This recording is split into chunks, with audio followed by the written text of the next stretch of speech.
bringing you the latest news from Bucks County. This is the Courier Times Update with Rachel Cannelli. This Courier Times Update is brought to you by St. Mary Medical Center in Langhorne, PA. It's your health, expect more. Good afternoon, everyone. I'm Rachel Cannelli reporting from the Courier Times newsroom with your news update for Thursday, April 25th.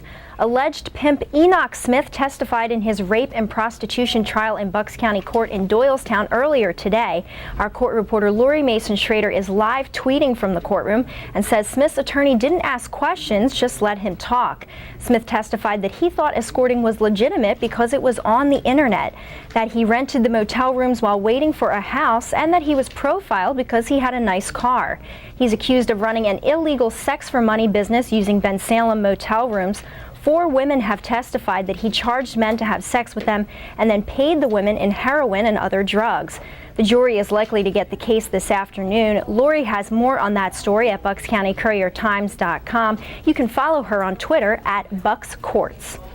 3 men already in prison while awaiting hearings in a string of Subway restaurant robberies are now facing more charges. Suspects John Ferrero of Bristol Township, Jesse Smoot from Middletown, and Bruce Epp Jr. of Levittown were first arrested Friday in connection with 3 different armed robberies between December and last week. The men are charged in robberies at Subway restaurants in Bristol Township, New Britain, and Montgomery Township. Smoot admitted to participating in 10 robberies, and police suspect they could be involved in other unsolved cases. A self-proclaimed Native American activist is charged with stealing nearly $320,000 from a 93-year-old woman. Denawa Buchanan of Tinicum allegedly used the woman's power of attorney to get the money. Court records say Buchanan channeled the money through accounts opened in the name of a fictitious branch of the Cherokee Nation. She's being charged with multiple counts of theft and receiving stolen property. Reporter Matt Coughlin tells us in a story online that she used a bulk of the money to buy a home on River Road in Tinicum and that she has several aliases.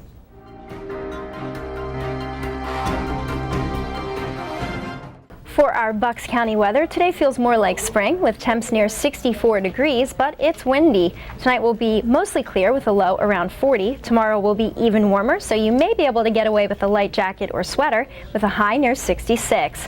When we come back, the Hooters are celebrating more than 30 years in the music business with a concert this weekend. Drummer David Wasikinen stopped by recently to chat about the show. We'll have that interview when we come right back. The Hooters are marking their 33rd and a third anniversary of their first show in Levittown with a Philly gig. I recently sat down with drummer David Wasikinen, who came by the newsroom to talk about the performance. Dave, thank you so much for being here. So tell us about this upcoming anniversary concert. Well, the Hooters are going to celebrate 33 and a third years by playing the Electric Factory on April 27th. It's a Saturday night. We have Good Old War playing with us, and it's going to be a great night. We're going to pull a few rabbits out of the hat and have a great night. I'm very excited about it. I'm sure it must be exciting to get all the guys back together. Yeah, I mean, last year we weren't really that busy. I mean, we played on other projects that everyone had, but and we did a week in Norway. But this summer looks like it'll be a little more busy. We're doing the Electric Factory. We're going to Norway in July, and then we're going to spend part of July and August in Germany, Switzerland, and Austria. So it'll be a nice time to hang out with those guys. And awesome, sounds good. Yeah, we'll definitely look forward to that. And thank you. And we heard that you were recently asked to speak at the graduation ceremony for Truman High School. Yeah, how about that? I was really humbled, surprised, and shocked. But I'm really happy to do it. I went to Woodrow Wilson High School. I graduated in 1974, and they've asked me to say a few words at their graduation, and I'm happy to do it. I'm sure they'll be happy to have you. It's going to be good. The Hooters are performing at 8:30 p.m. Saturday at the Electric Factory in Philadelphia. The Langhorne-based folk rock trio Good Old War open. Tickets are $29.50. Our columnist Andy Weinberg has more info at buckscountycouriertimes.com. In high school sports, Penridge's boys volleyball team was having a rough week until they dominated North Penn Wednesday. Reporter Jen Wielgus tells us the guys are 10-2 in the SOL and ready to try and defend their District 1 Class AAA title. Penridge fell twice, first to CB West to snap its 75-match win streak, and then to CB East. But that's all in the past. And after a crucial 3-0 win at North Penn on Wednesday, the Rams feel like they're back on track. This win was huge, actually. You know, we had North Penn at home a couple weeks ago, and they took us to 4 in 4 very, very competitive, good sets. And, you know, tonight I think was the start of a new season for us.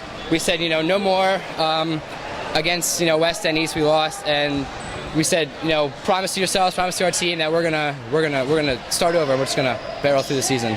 We weren't playing to win. We were kind of playing not to lose the game and not to make the mistakes. And tonight we just kind of came out and let it rip. And that's when we play well. That's when any team plays well, when they're playing with nothing to lose. Now in second place in the SOL Continental, Penridge has another crack at first place CB West on May 7th. We just have to be playing our best volleyball at the end of the season. That's what really counts. We want to go to states. We want to win the league. We want to go to states. We want to, you know, you need to be playing your best at the end in order to win anyway. So that's our focus now. It's going to take a lot of heart, and it's going to take a lot of, you know, mental focus. I think that, you know, I think a lot of teams are surprising this league, but, you know, our goal is to repeat, and that's what I'm going to do. That's what we're going to do.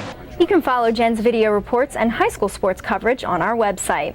Also in high school sports, the Penn Relays track and field competition opened with increased security today at Franklin Field 10 days after the Boston Marathon bombings. So if you're heading down there, brace for increased police presence, and you can't have backpacks or coolers with you.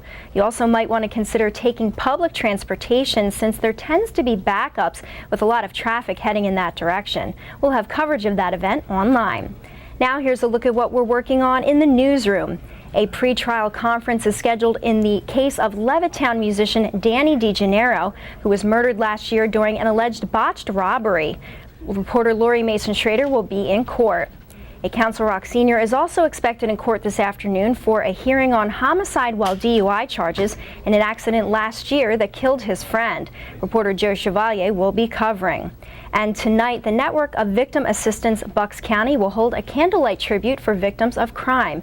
The event is from 6 p.m. to 7 p.m. in Core Creek Park in Middletown. That's part of annual National Crime Victims' Rights Week. Reporter George Matar will be there.